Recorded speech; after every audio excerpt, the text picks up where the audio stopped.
السلام علیکم، آپ دیکھ رہے ہیں دلیل ڈیجیٹل اور میں ہوں آپ کی ہوسٹ نجدہ ڈار۔ ناظرین، آج کا جو یہ وی لاگ ہے یہ بڑا ہی امپورٹنٹ ہوگا۔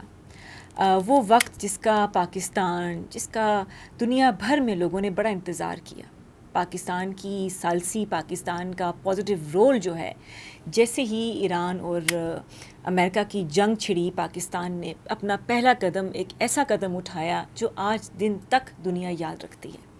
پاکستان نے کبھی نہیں چاہا کہ وہ اس جنگ کو مزید بڑھنے دیں یا اس کے اندر کوئی ایسی بات کہیں کہ دونوں ملکوں میں جو جنگ ہے وہ مزید تیز ہو جائے، مگر فائنلی وہ دن آ گیا۔ پاکستان نے جو پیس ڈیل کی بات کی تھی، پاکستان کی فورسز نے جس کو اتنے نائسلی کنڈکٹ کیا تھا، جیسے ہی پاکستان میں وزٹ ہوا JT وینس کا اور امریکن ڈیلیگیشن کا اور ایرانی ڈیلیگیشن کا، تو پاکستان جو تھا، اسپیشلی اسلام آباد، وہ سینٹر آف اٹینشن تو بن چکا تھا۔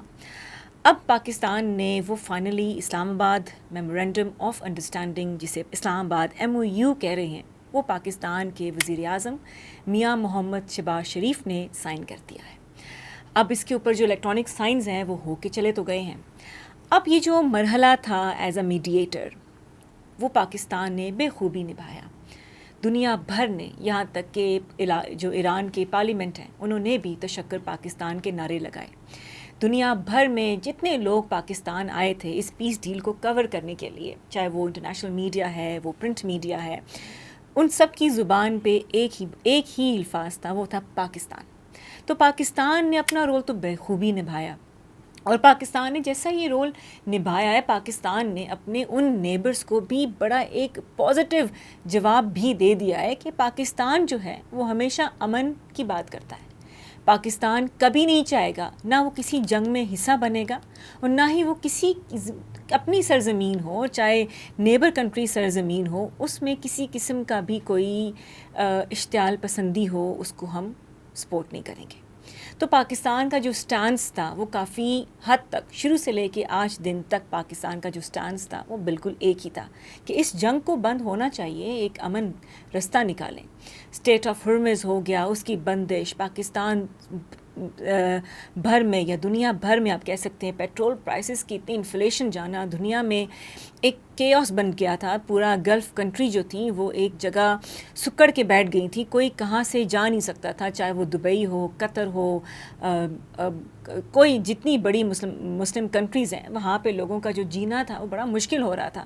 اور پاکستان بار بار ثالثی کا اسی وجہ سے کہہ رہا تھا کہ ان کو، ہمیں خود احساس ہے۔ ناظرین، آپ کو پتہ ہے پاکستان نے وار آن ٹیرر میں کتنا اپنے آپ کی، اپنی جانیں قربان کی ہیں، آج بھی وہ نام یاد آتے ہیں جنہوں نے اس ملک کے لیے اپنی جان دی ہے۔ مگر ہماری گورنمنٹ، ہماری فورسز، جس طرح انہوں نے یہ تمام چیزیں کنڈکٹ کی ہیں، کیسے ہمارے chief of army staff field marshal کا ایران جانا، وہاں پہ میڈیشن کرنا، پاکستان اور ایران امریکہ کنٹینیوس ایک کمیونیکیشن برقرار رکھنا، یہ بڑی ہی امپورٹنٹ بات تھی، اور پاکستان نے اس کو بڑی ہی بہتری سے اس کو پورا کیا ہے۔ خیر، اب آنے والے 60 ڈیز جو ہیں اس کے اندر جو یہ تمام جو مذاکرات ہیں وہ شروع ہو جائیں گے۔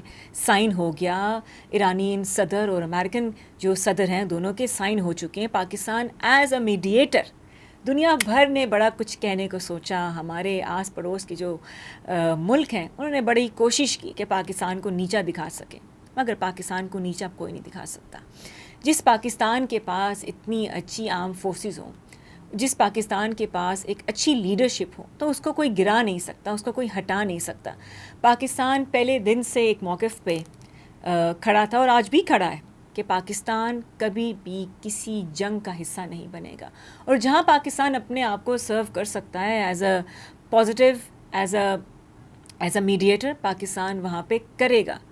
تو پاکستان کی یہ کوششیں، پاکستانی عوام کی یہ کوششیں، جیسے پاکستانی عوام نے اس چیز کو ویلکم کیا ہے، جیسے پاکستانی عوام نے اس پیس ڈیل اور پیس نیگوشیشن جب اسلام آباد میں ہوئے جیسے ویلکم کیا، جس میں پاکستان کی فورسز آتی ہیں، پاکستان کی ٹاپ ملٹری لیڈرشپ آتی ہے، کریڈٹ سب کو جاتا ہے، چاہے وہ ہمارے پارلیمنٹ میں بیٹھے ہی ہمارے پولیٹیشنز ہوں، چاہے وہ ہمارے ڈیفنس میں بیٹھے ہوئے ہمارے تمام ڈیفنس لیڈرشپ ہو. پاکستان کو اس مقام پہ لے کے جانا، اکیلے لے کے جانا آسان نہیں تھا. پاکستان کی جو بھی لیڈرشپ ہے اس ٹائم میں، جو ہمیں سپورٹ کر رہی ہے، پاکستان کے اس موقف کو سپورٹ کر رہی ہے، اس کو پتہ ہے کہ اب پاکستان کو روکنا مشکل ہوگا.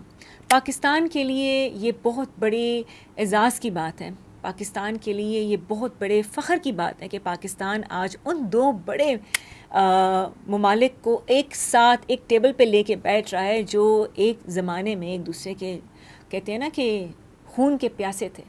آج وہی لیڈرشپ سمجھتی ہے، آج اسی لیڈرشپ کو سمجھایا جاتا ہے.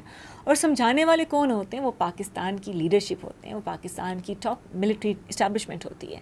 اس سے پتہ چلتا ہے ناظرین کہ پاکستان از ان سیف ہینڈس، کیونکہ پاکستان کی جو جتنی کاوشیں ہیں اس ملک کو بہتر بنانے کے لیے، اس ملک کو آگے لے کے جانے کے لیے، اس ملک میں جو انٹرسٹ ابھی پاکستان بن چکا ہے، پاکستان کو ایشیا میں سب سے اسٹرانگ کنٹری کہا جاتا ہے. ناٹ بیکاز کہ ہمارے پاس بیسٹ سے بیسٹ نیوکلیئرز ہیں، وہ تو بات سچی ہے، آلسو بیکاز کہ ہم ایک ایسا ملک ہیں جو برے وقت میں ایک ایسی سپر پاور کے ساتھ اور ایک ایسے مسلم ممالک کے ساتھ کھڑے تھے جہاں پہ دونوں کو کچھ سمجھ نہیں آ رہا تھا. تو اگین سیلیبریشن بنتی ہے اس کے اوپر، اور مجھے لگتا ہے کہ پاکستانی جو عوام ہے اس کو پراؤڈ فیل کرنا چاہیے کہ فائنلی وہ وقت آ رہا ہے. مزید 2 مہینے میں یہ شروع ہو جائے گی ٹاکس، اور لیٹس سی اب اس کا کیا ہوتا ہے. بٹ اگین لوگوں نے کوشش کیا کہ اسلام آباد میمورینڈم آف انڈرسٹینڈنگ ہو نہ سکے، بٹ انفارچونیٹلی ان لوگوں کے لیے، اور یہ تو ہوگا، یہ اب ہوگا، یہ پاکستان فلورش کرے گا. اسلام آباد MOU سائن ہو چکا ہے ناظرین، یہ ہم پاکستان کے لیے سب سے بڑی خبر ہے.